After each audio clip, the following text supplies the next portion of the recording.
Alright mga bossing, sagutin natin ang comment ng viewers dito sa part na ito. Unang susulong ang itim ay tabla daw, okay? Ang pure na itim, pababa. Okay? May isa siyang dama dito, nasa sentro. Itong mga pula, puro dama na. So ang sinulong ng itim doon sa demo natin ay dito. Tapos dito naman tayo sumulong. Yan. Ang comment ng viewers, ilan nating mga viewers na nagre-repaso din, chine-check kung tama ang ating solusyon, ay ipakain ito.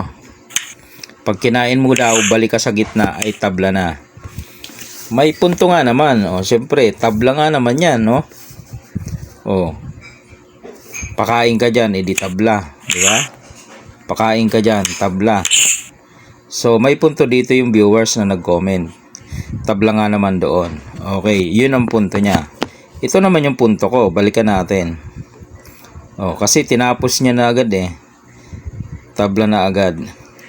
Sa dama kasi hanggat may pangtira, may pag-asa, no? Okay. Unang sulong ang itim dito. Dito naman tayo. Yan. Ang sabi niya, ipakain ito.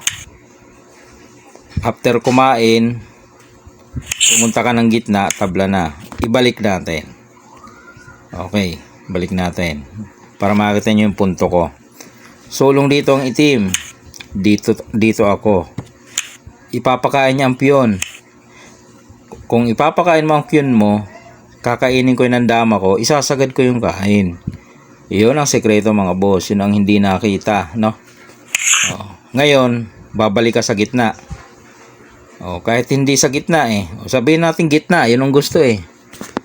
Sabi ko, pag bumalik ka sa gitna, talo ka. Binigyan na kasi ng pinali eh. Pagbalik daw sa gitna, tabla na.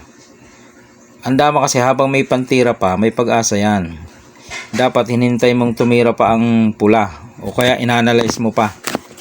May tira pa ang pula dito, hindi mo to nakita. Tapos pupunta dito. Talo o hindi? Talo, di ba? Saan ka naman susulong dito? Sasaluhin ka lang. Di ba? Balik natin.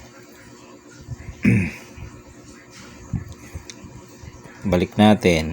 Yan, dito ang itim, dito ang pula. Di ba? Kung ipakain mo yan, ay isasagad mo. Kasi kung hindi mo isasagad, tabla talaga. Babalik ka sa gitna. Tabla. Ay ngayon may option naman eh. Di isagad mo na ang kain.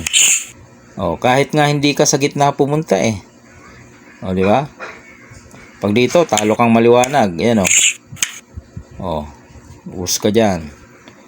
Pag nilagay mo naman doon sa dulo, talo din. Kahit dito lang. Kasi nga may pakain nga dito.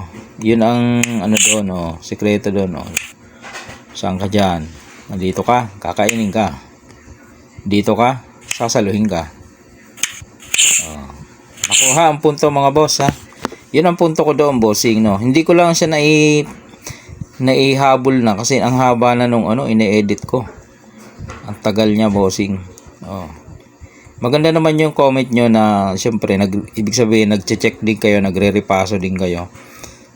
Okay, maganda yung gano'n, yung palitan ng idea no. Nagbabatuhan tayo ng magagandang ideya sa larong dama. Syempre, kung hindi ko nga chinek, baka mapasang-ayon mo nga ako na tabla. Kasi ipapakain mo nga yan, tapos babalik ka sa gitna. Di ba? Kahiya-hiya naman ako noon. Nagpapapasil ako, tabla pala. Sinasabi ko pang panalo. Panalo naman talaga Dito lang Pag pinakain mo, isasagad ko lang. Para pagbalik mo sa gitna, kahit hindi sa gitna, dito, lahat yan, puro talo. Kahit isagad mo doon, talo. Gaganon lang Pag sa gitna nga, yun nga ang gagawin. Okay? Nasagot ko bossing ha. Sana mapanood mo to para ma-check mo kung tama ba yung Alright?